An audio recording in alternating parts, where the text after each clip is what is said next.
Hey guys, welcome back to Xamarin Guys. So in this tutorial we are going to make bottom slider inside our Xamarin Forms application. So you can see over here we can just rotate it and it gets optimized, and I'm not using any plugin in order to make sliders inside our Xamarin Forms application, and it works pretty well for Android as well as iOS. So you can see over here we are just starting our Xamarin Forms basic app with main page as it always starts. Then I have background image source as some URL.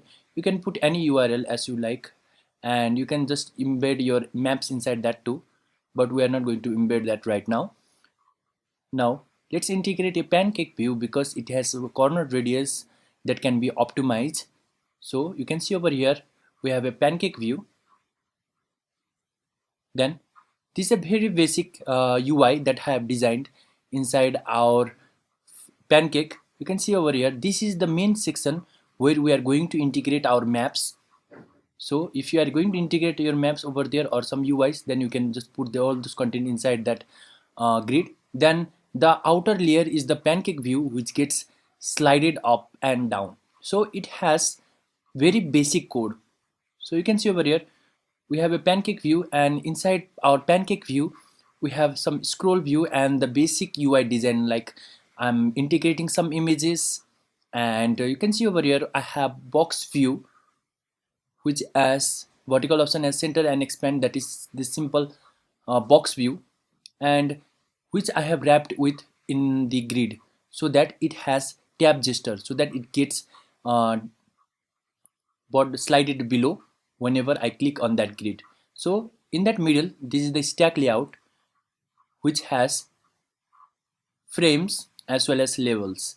So you can just design it as in your requirement. It doesn't mean that you have to just take my requirement and then do it.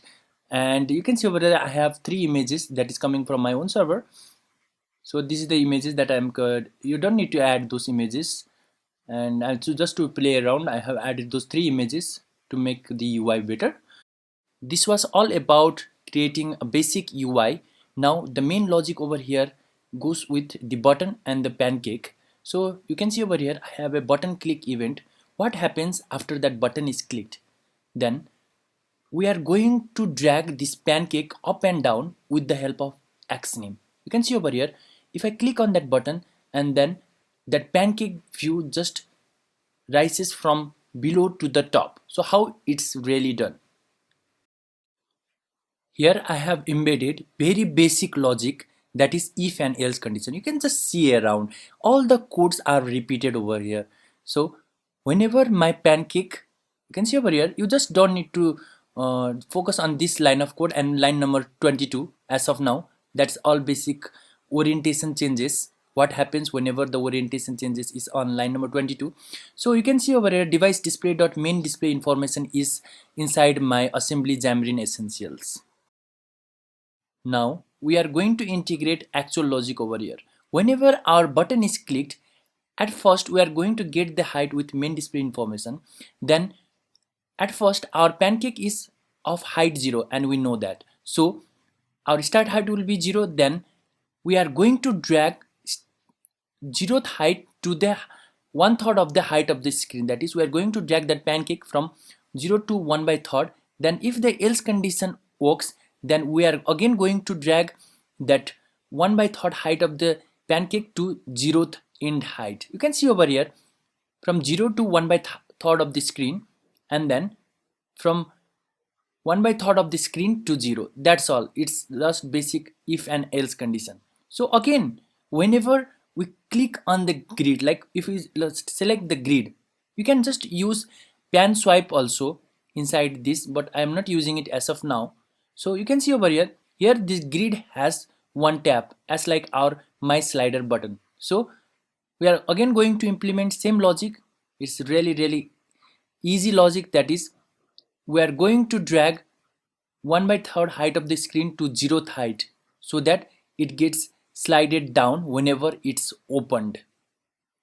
That's a very basic logic. Now next thing is what happens whenever the orientation gets changed then. So you can see over here the orientation gets changed, then height as well as width also changes, and we know that. So we have to make it a device specific.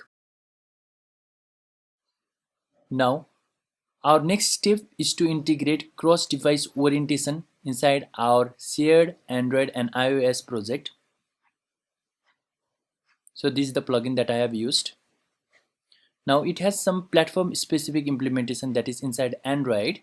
You need to integrate this line of code, cross current activity.current.activity.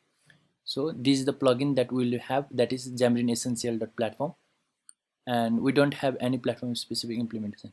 Then you can just run the project, and if you are embedding any HTTP request, then this is like bonus step that you need to add.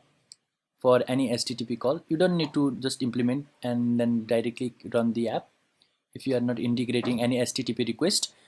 Now, so inside our iOS too, if you are requesting for any HTTP request, then inside our info.plist, so this is the line of code that we need to add, that is NS app transport security. This is the bonus step, you don't need to do that. That's all.